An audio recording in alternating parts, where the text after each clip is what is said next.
It was one of the most devastating pandemics in human history, a catastrophe that has left its mark on our collective consciousness for centuries.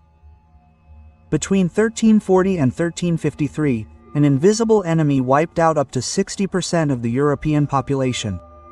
Entire cities died out, villages were deserted, families disappeared, social structures collapsed, and societies found themselves on the brink of total collapse. The disease that went down in history as the Black Death turned Europe into a giant shroud of fear, superstition, and chaos. It was called many things: the Great Mortality, the Great Plague. But the name that remained forever, the Black Death, became synonymous with horror, helplessness, and the end of the world. For more than a century, scientists, doctors, and historians have asked themselves the same terrible question over and over again. Where did it all begin? What was the source of this microbiological hell that nearly destroyed civilization? There were many theories: China, India, the Middle East, but none of the hypotheses had definitive proof.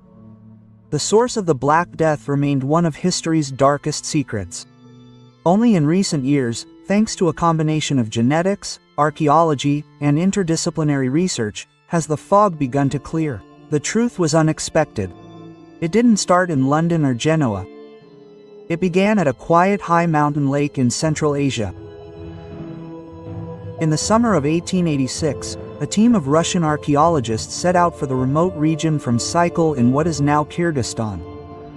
Their destination was two small cemeteries near the village of Karati Gaj on the northern shore of the lake. The burial sites belonged to a community of Nictarian Christians, a trading settlement that flourished along a branch of the Great Silk Road.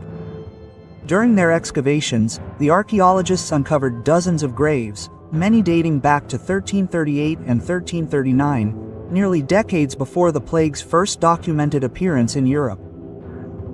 One of the tombstones had an inscription in ancient Syriac. It was the tomb of a believer named Sanmik. He had died of the plague. In the Middle Ages, pestilence was a term for any horrific disease capable of destroying an entire community. The term was vague, but it carried a terrifying connotation. 19th century archaeologists carefully documented the finds, took notes, collected the skeletons, and sent everything to the St. Petersburg Museum of Anthropology and Ethnography, now known as the Peter the Great Museum. But, as was often the case in that era, the collected materials were preserved but not understood. They simply disappeared into the dusty archives of the Tsarist Empire and were forgotten for more than a century. It was only 100 years later that British historian Philip Slavin of the University of Stirling stumbled upon these old records. While studying demographic and economic data from the time of the Black Death, he noticed a statistical anomaly. Too many deaths in 1338 and 1339 in this small community. When he carefully reread the field diaries, maps and records of the expedition of 886, everything came together. More than 118 people died in just 2 years, and many tombstones directly indicated the cause of pestilence. This could not be an accident. This was a local mortality crisis, a harbinger of a global catastrophe. Slavin was convinced that he was seeing the beginning of the Black Death, but historical intuition was not enough. Biological evidence was needed. So the fates of historians and geneticists crossed. The decisive step was taken by German scientists from the Max Planck Institute for Evolutionary Anthropology in Leipzig. Under the leadership of Dr. Johannes Krauss, one of the pioneers of ancient DNA, they had been working for many years on a global project to build a genealogy of the plague bacterium Yersinia pestis. More than 1,300 samples of modern and ancient people, rodents and fleas were sequenced, and the data showed something amazing. At the beginning of the 10th century, the bacteria experienced a real genetic explosion. 4 new lines appeared from one ancestral strain. One of them became the one that destroyed Europe and returned with terrible outbreaks for another 400 years. But the European samples already had several mutations. This meant that there was no source in Europe. The source was outside of it, somewhere in Central Eurasia. Slavin contacted the St. Petersburg Museum where the bones from that cemetery were stored. In collaboration with German paleogeneticists, a unique experiment was carried out.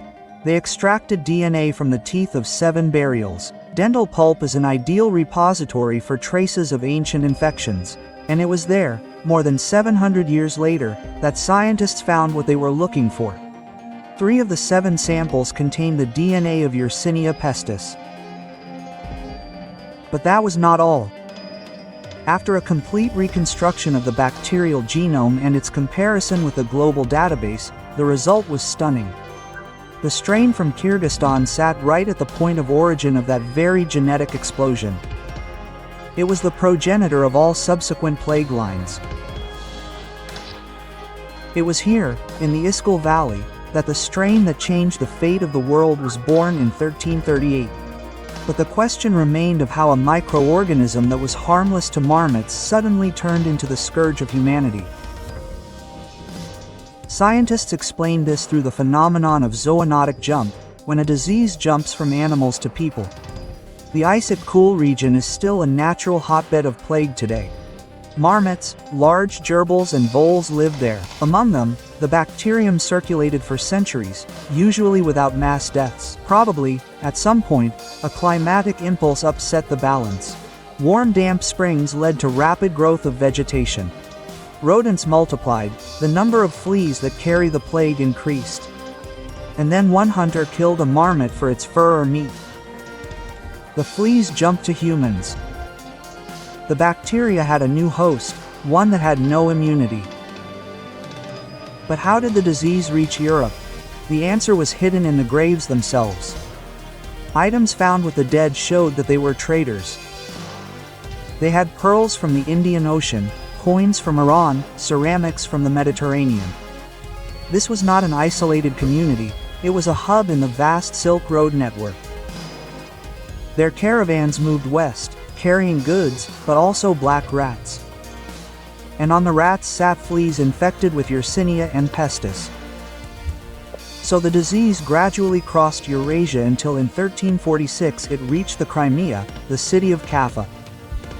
Kaffa was under siege by the troops of the Golden Horde. Chronicles say that the Mongol warriors, dying of the plague, catapulted the corpses over the city walls, trying to infect the defenders. This became one of the first examples of biological warfare in history. The Gwinews merchants fled Kaffa on ships, taking with them not only their goods but also the plague-infected rats. Thus, the disease spread to Genoa, Marseille, Constantinople and soon to all the cities of Europe.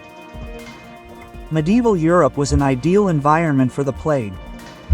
Dirty and cramped cities, a huge number of rats, no sanitary measures. The disease spread like wildfire. Florence, Paris, Hamburg, Lübeck. Not a single center escaped the blow. In a few years, Europe lost up to 25 million people. It was a demographic shock that changed everything: the economy, religion, culture. Today we know that it all began in the small Kyrgyz settlement of Karadzhigich. All that was needed to solve the mystery was one stone slab with the inscription, "About the Plague." This discovery turned a forgotten cemetery into the epicenter of one of the greatest catastrophes in history and proved that science can revive the voices of the long dead.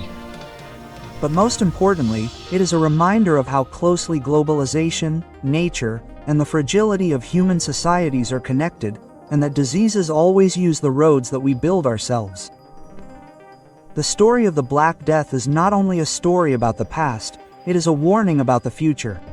After all, today, as in the 10th century, we live in a world connected by roads, trade and travel. And one day, a new invisible enemy may repeat the path of the plague. If you like this video and want to learn more about the secrets of history, be sure to subscribe to the channel, like it and turn on notifications. There are still many amazing discoveries ahead that will change your view of the past and help you better understand the present. See you soon.